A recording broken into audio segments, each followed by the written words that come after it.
ఒకప్పుడు నేను ఊర్లో ఆంధ్రాలో ఉన్నప్పుడు ఎగసాయం పని చేసుకునేవాడిని. ఎగసాయం పని చేసుకుంటూ కూలినాలి పనికి వెళ్ళేవాడిని. సరే హైదరాబాద్కు వచ్చిన తర్వాత 2 సంవత్సరాలు పని చేసుకున్నా. కూలికి వెళ్ళాను, ఇక్కడే కూలినాలికి వెళ్ళాం. పోతూ కొద్ది రోజుల తర్వాత నాకు కడుపుల నొప్పి ఏర్పడింది. నడుము నొప్పులు కూడా, కాళ్ళ నొప్పులు కూడా అవుతున్నాయి. తర్వాత డాక్టర్ దగ్గర పరీక్ష చేపిస్తే 2 కిడ్నీలు పోయినాయి చెప్పారు. 2 కిడ్నీలు పోయినాయి అని చెప్తే, అయ్యా నీకు ఎవరు ఉన్నారా? నాకు ఎవరు లేరయ్యా, ఎవరు లేరు, దేవుడే నాకని అని చెప్తే ఒక పాస్టర్ గారు కొన్ని వైద్యులు వాడారు, నాటు వైద్యం వాడారు.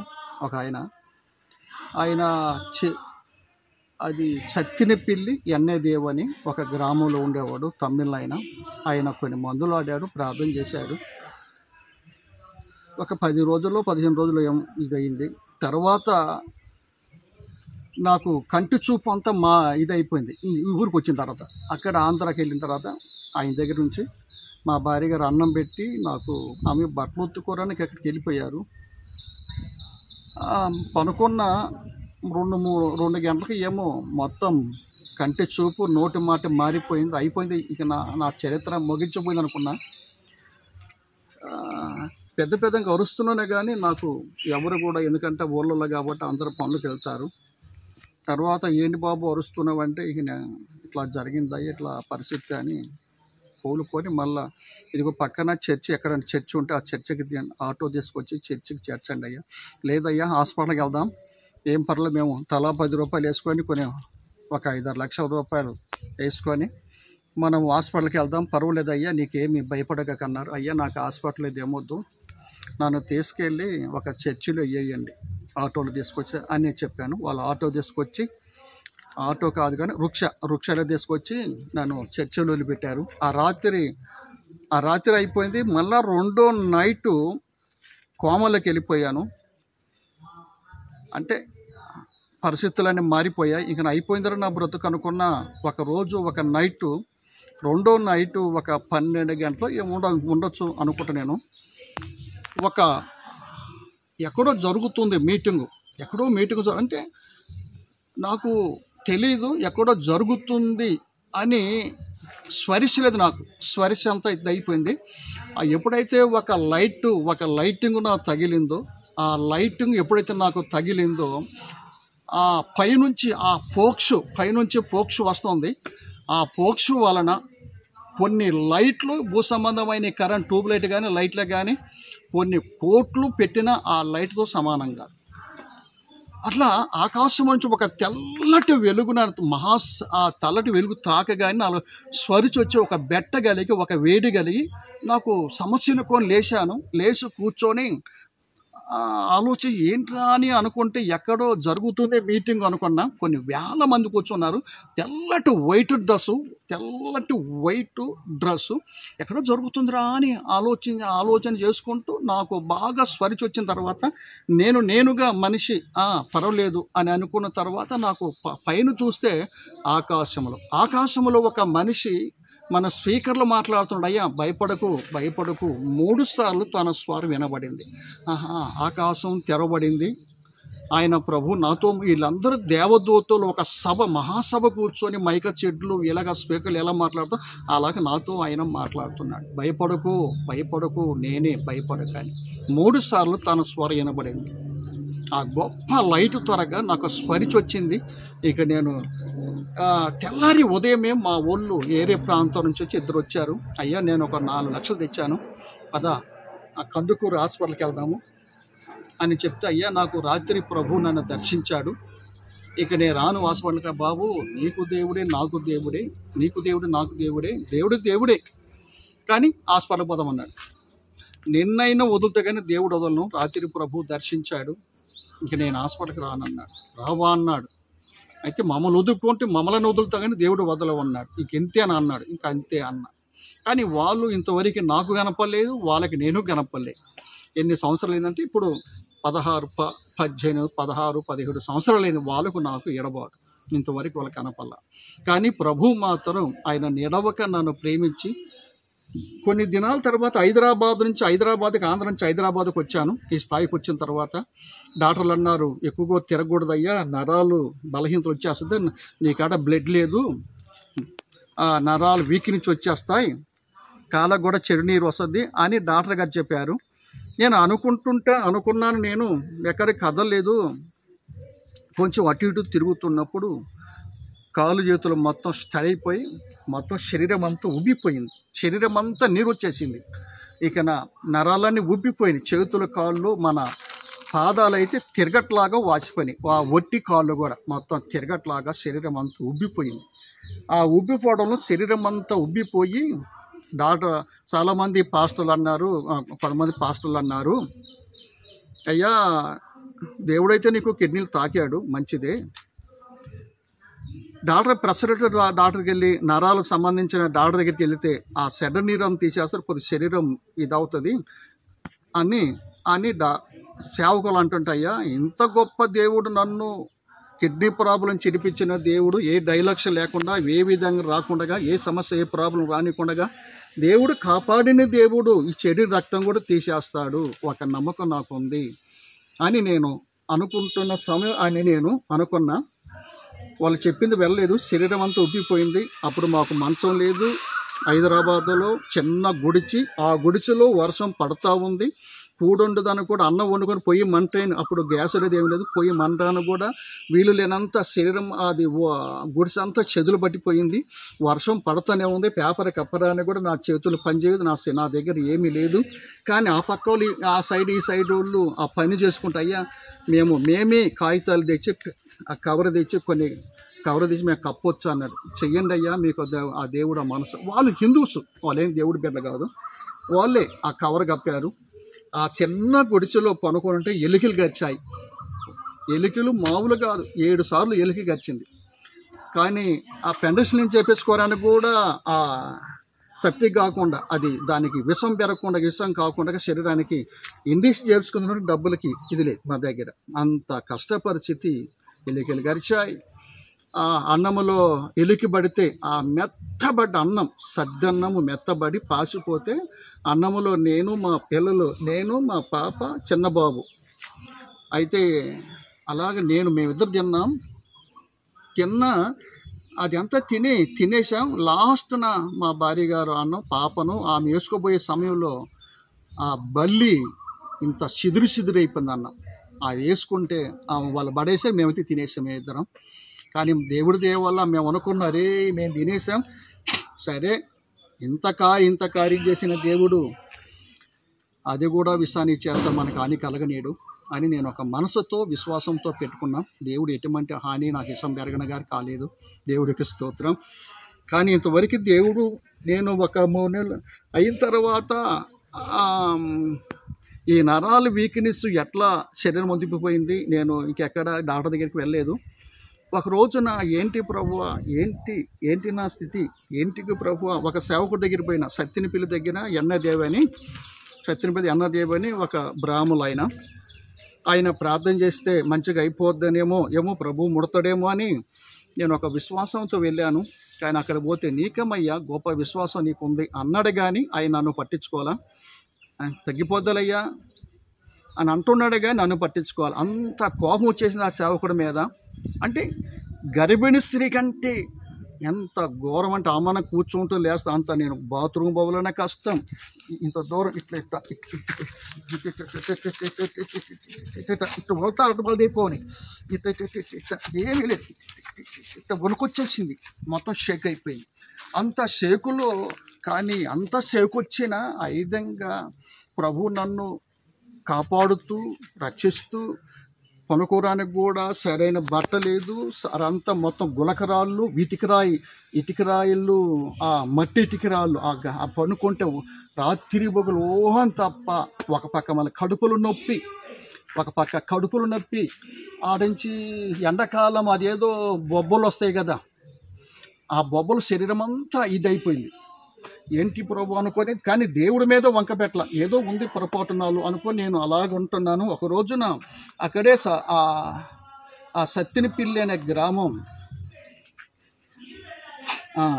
ఎన్నయ్యదేవి, ఆ గ్రామంలో అందరూ అంటున్నారు, అయ్యా బల తీసుకోకూడదు, గోధుమ నట్టు తీసుకోకూడదు, ఏదో చిన్న వైద్యం ఇచ్చాడు ఆయన, నీకు అది తీసుకుంటే మళ్ళీ కష్టం అవుతాయి, పోతే పోతా ఉంటే వంత బల తీసుకోవాల్సిందే. ఆయన నాకు శరీరం, ఆయన శరీరం అన్నాడు కదా, రొట్టె కాదు అది ఆయన శరీరం, ఆయన రక్తం, నమ్మాను, విశ్వసించాను. రోజు నేను ఎందుకో ప్రభు అమ్మ చేసిన పాపమా, నాన్న చేసిన పాపం అంటే నేను చిన్నతనాన్ని చేసిన పాపాలను ఒక సిలిమర్రీలాగా నా ప్రభు చూపిస్తున్నాడు, ఒక సిలిమర్రీగా చూపిస్తున్నాడు ప్రభు నాకు. ఆ సిలిమర్రీలాగా నా పాపాన్ని చూపిస్తున్న సమయంలో నేను వెంటనే ప్రభు నేను పశ్చాత్తాపడి ప్రార్థన చేస్తే రోజు రోజుకు ఒంట్లో వాపంత తగ్గిపోయింది, నీరంతా పోయింది. చెడు ఎటు పోయిందో ఏమో నాకు తెలియదు, కానీ ఆ చెడు నీరంతా పోయింది, మా ఊళ్ళు ఫ్రీ అయిపోయింది, నరాలు కూడా కొంచెం చెట్టు అయినాయి. దేవుడికి స్తోత్రం. అయితే దేవుడు తిరిగి నేను హైదరాబాద్కి ఆఫీస్పేటకు వచ్చాను. ఆంధ్ర అక్కడి నుంచి వచ్చాను, అయ్యగారి దగ్గర నుంచి. అయ్యా ఇక్కడే ఉండిపో, నేనే సాగుతా, నీ కుటుంబంతో కూడా అన్నాడు. కానీ కనీసం నేను పోయి ఆయన 1 నెలలున్నా 5 నెలలున్నా తిరిగి వెళ్ళేటప్పుడు ఆయనకి నేను ఏదన్నా కుర్తా దగ్గర ఒక ఇదిగో అయ్యా ఆయన ఛాయ్ కొంచుకో, ఇది కొద్ది ఖర్చు కొంచుకో అయ్యగారు, ప్రార్థన చేయను అనే దిక్కు కూడా నాకు లేదు. ఇన్ని రోజులు నా కుటుంబంతో కూడా ఆయన దగ్గర మేము అన్నం తింటే నాకు బాగుండదని చెప్పి, సరియా నేను వెళ్తాను, ఏమనుకోవద్దయ్యా అన్న. సరే వెళ్ళిపోయి అన్నాడు. కానీ అయితే హైదరాబాద్కు వచ్చిన తర్వాత ప్రభు నన్ను ఎంతకాలం ఇదని కూర్చుంటాం, ఎంతకాలం నేను చేసిన మేలు చెప్పుకో, సాక్ష్యం చెప్పుకో అని ప్రభు అంటున్నాడు.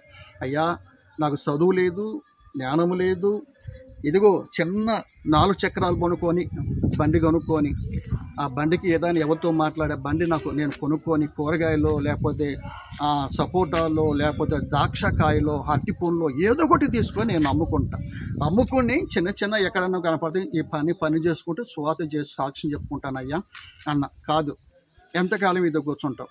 సరే నేను అలాగనే ఆయన మాట తునీకరించి 4 చక్రాల బండి వేరే ఒక ఆయన తీసిచ్చాడు, ఒక విశ్వాసి ఆయన తీసిచ్చాడు.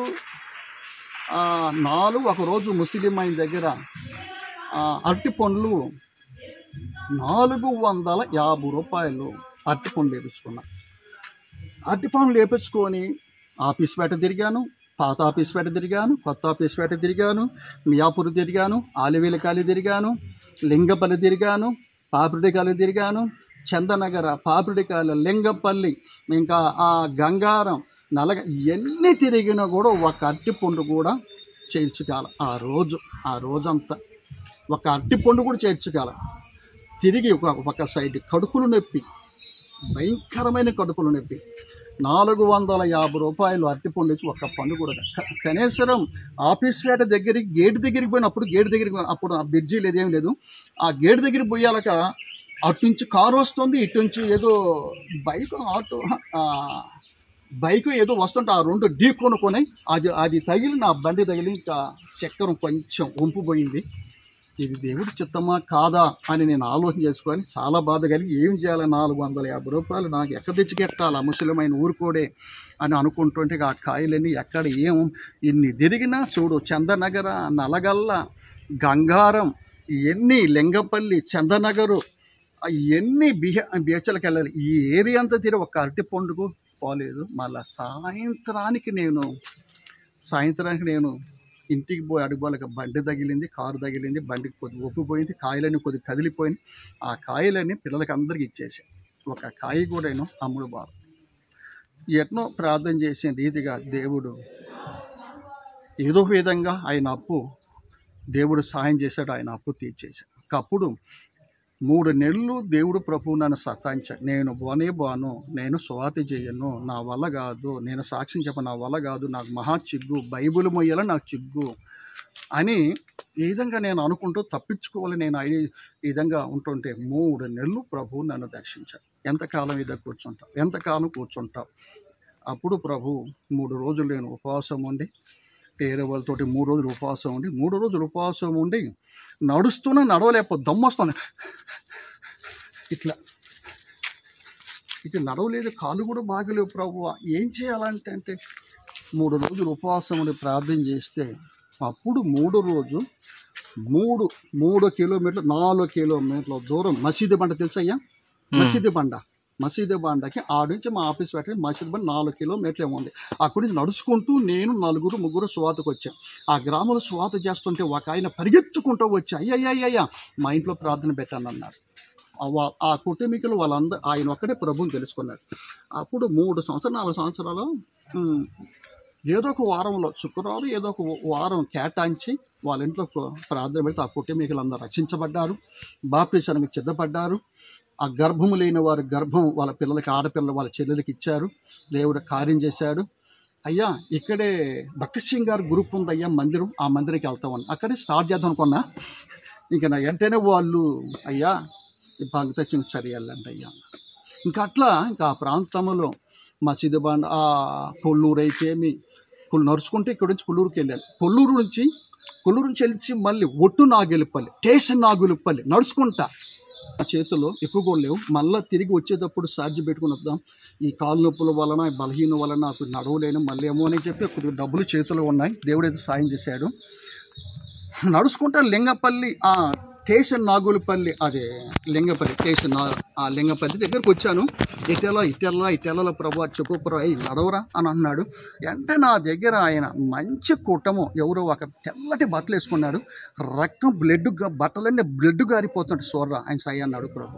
ఆయన కిందకు దిగి కట్టేది రైలు కాడ దిగి ఆయన దగ్గర ఏమైందయ్యా అంటే ఎవడో ఒక ఆటో నన్ను గుద్దిపోయాడయ్యా, ఇక నన్ను పట్టించుకొని చూడ నా బ్లడ్ అయిపోయింది. నా దగ్గర వెంటనే ఇక్కడ ఆగు పెద్ద అని చెప్పి నా దగ్గర కొన్ని పైసలు ఉన్నాయి. ఆ పైసలు టిఫన్ తెచ్చిచ్చి ఆయనకి టిఫన్ తెచ్చి ఆయన చేతులు పెట్టి ఇదిగో అయ్యా పక్కకి వెళ్ళి ఆయన అక్కడ ఎవరో నీళ్ళు తీసుకొని అక్కడ కొద్దిగా రెస్ట్ తీసుకో అని చెప్పి ఆయన నా పాటికి ఎన్నుకుని నడుచుకుంటూ వాళ్ళకి ఆ కొల్లూరు అంటే తెలియదు, తెల్లాపూర్ అస్సలు తెలియదు, ఆ ఏరియా నాకు తెలియదు, కొల్లూరు తెలియదు, ఎటు వెళ్ళాలని కూడా ఏ మెయిన్ రోడ్డుకి వెళ్ళాలని కూడా తెలియదు.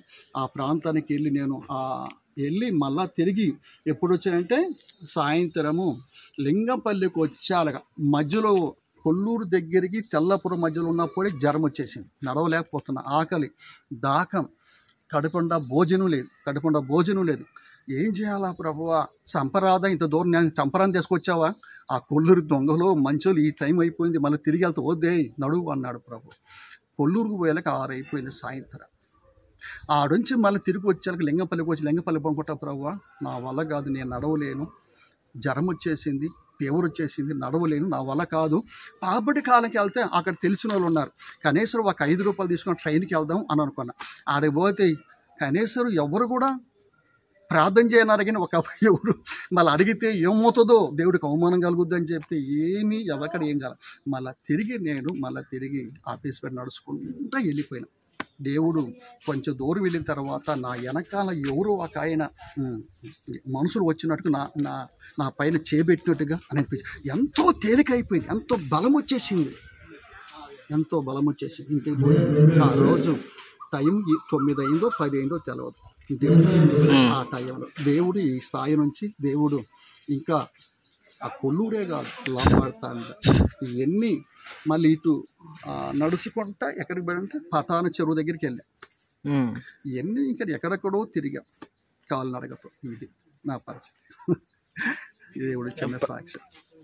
ప్రతిరోజు ఇప్పుడు ప్రజెంట్ ఏం చేస్తున్నారు? ఇప్పుడు ప్రజెంట్ ఇక్కడ ఎందుకంటే బీజేపీల పరిస్థితులను బట్టి ఇప్పుడు బాగలేవు కాబట్టి సెంటర్లో అక్కడక్కడ ఎవరికి ఇవ్వచ్చా, ఎవరికి ఇవ్వకూడదా, ఎవరు తిరుగుబాటు చేస్తారా అని ఆలోచించి వాళ్ళకి సువార్త కొన్ని పత్రికలు ఇచ్చి అట్లా. ఇప్పుడు కొన్ని రోజుల నుంచి మా భార్య గారు బాగాలేకపోతే ఆమె షుగర్ వలన ఏమో ఆ బలహీనత వలన ఆమె కూడా ఒక 9 నెలలు అయిపోయింది. ఆ బలహీనత వలన ఆమె కూడా నిద్రించింది. ఇక పిల్లలు మాత్రం మేము ఆఫీస్ పేటలో నివసిస్తున్నాం. ఇది నా పరిస్థితి.